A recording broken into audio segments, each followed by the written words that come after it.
Today, we're diving into the harsh truths about freelancing as a virtual assistant. And trust me, you need to hear this even before you think of starting. As a virtual assistant might seem like your dream job, you have your flexible working hour, you can work from anywhere, you're being your own boss.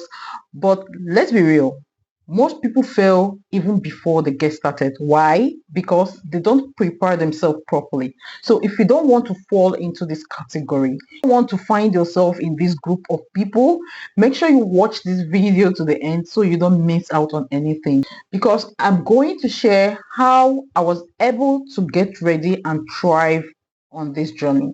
So make sure you watch the end. Now, first thing you want to do if you want to begin your career as a freelancer is to ask yourself, why do I want to be a virtual assistant?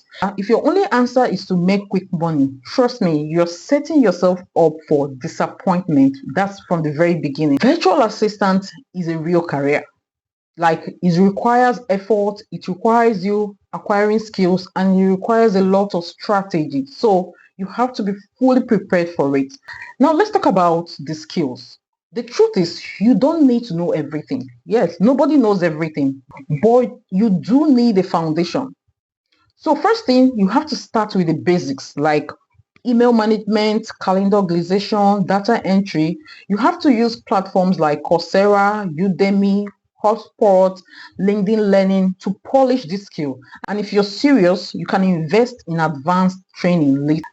Another important thing here is communication. Communication is key as a virtual assistant. You have to practice how you introduce yourself, how you explain your services, and handle objection. Remember, confidence sells. If you're not confident, trust me, your clients can easily perceive it from millions of miles away. So you have to learn to communicate effectively with your client. That is one of the most important skills of a virtual assistant. Another factor here is creating your portfolio. Now, before you start pitching yourself to clients, you have to make sure you have created a very good portfolio.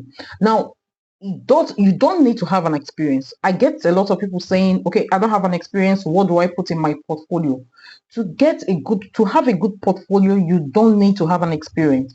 If you've not had an opportunity to work with a client before, all you need is to give yourself a mock project. Yes, while you're doing all this polishing your skills with platforms like Coursera online, you can easily give yourself projects and be like, okay, I want to do a data entry work and um, get a monthly sales of a company, so company. I record it on a spreadsheet. That is a project you're giving yourself, and it can stand as a work you have done before. And again, you want to learn how to use. You can give yourself more projects on email management, or like making a blog post or all that. Just know that as you're acquiring these skills, try and giving yourself some mock projects so that you have something visible, something visual to show your clients that you have done something similar before. Because having your portfolio makes you stand out. Like you let's just say, if let's say you want to hire someone and you have someone who is showing you samples of work he or she has done before, and someone who doesn't have any samples of work, who are you going to hire? Of course, the person who has samples of work he has done before. That is a very good proof that this person can do this job I'm about to give the person. You see, that is why portfolio is very important. The difference between people who are still struggling to land their first clients and people who land their first clients in a short while, most of the cases is usually a portfolio and how you pitch yourself. Like I said, the strategies are the things that help you land your client faster. You have to strategize by setting up your profile in the job boards, whether it's Upwork or Fiverr. You have to learn how to optimize your profile so your clients can know that this is a serious person. This person is not up for jokes. You're serious with your work. All right. So that is the first strategy. Then the second one, build a good portfolio to show people, this work, I can do it. All right. Then that is it. The third portfolio, you have to learn to sell yourself. You have to learn to pitch yourself to your clients.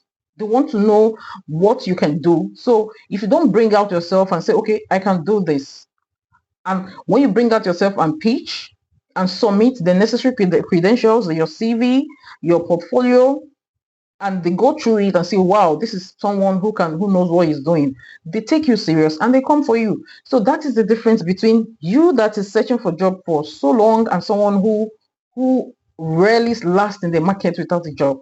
Now I want to address a topic no one talks about. Yes, your finances as a virtual assistant. The truth be told, freelancing doesn't come with a steady paycheck. So you have to make sure you plan ahead. You have to save up for at least 3 months of expenses before you go in, because you need those money you saved up. You need them to, like here in Nigeria where we don't have this steady power supply. You need them to supply yourself electricity, whether you have the power or not. In my own case, I didn't have to worry so much about the power supply because I had a lot of battery for my laptop. I had like 2 batteries to my laptop.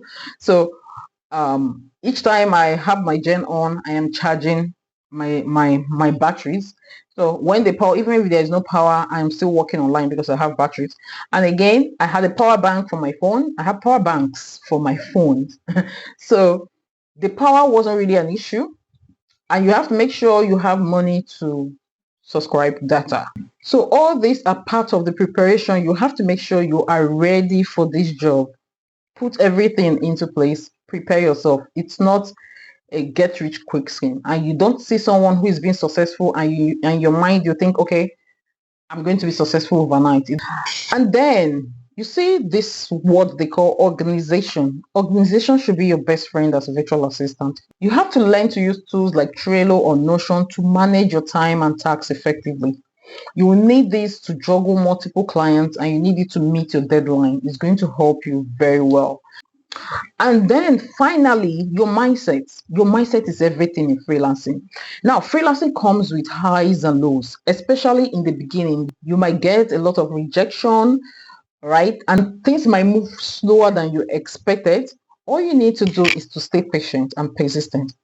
Success does not happen overnight, but with the right preparation, you're going to get there. Every rejection should come to you as a way to get better. Don't take it personal.